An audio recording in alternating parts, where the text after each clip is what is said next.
So I'll give you a great story. He said, well, this guy was failing out of high school. He was struggling. He was raised by a single mom in the Midwest, but he promised his mother he would take a test called the SAT.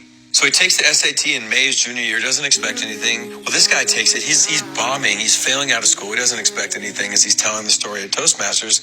Well, he gets a 1480 out of 1600. He gets the score, and his mother, doing what any mother would do, knowing her kid, says, did you cheat? Right? She knows her son. And he said, I swear to God, I tried to cheat, but the way the numbers were and the scantrons and the bubbles, you couldn't cheat. So she says, you mean to tell me you really got that score? He said, yeah, I got the score. So he's stunned, Tom. So he says, all right. So what he decides is, because he realizes he's smart and he's going into his senior year, he says, I'm going to go to class. Now he starts to go to class. He doesn't hang out with who he did when he didn't go to class.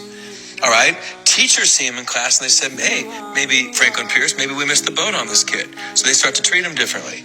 Well, as the guy would tell the story, he graduates, goes to a community college, goes on to Wichita State, goes on to the Ivy League, and becomes this massively successful magazine entrepreneur. So I said, okay, well, the guy was always smart. He just needed a standardized test to unlock it. My dad said, no, that's not the story. This is what I want you to understand.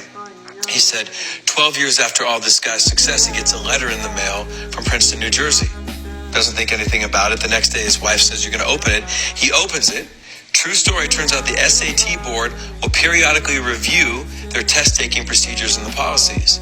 The year he took the test, he was one of 13 people sent the wrong SAT score. His actual score was a 740. And he said, people think my whole life changed when I got the 1480. But what happened? My whole life changed when I started acting like a 1480.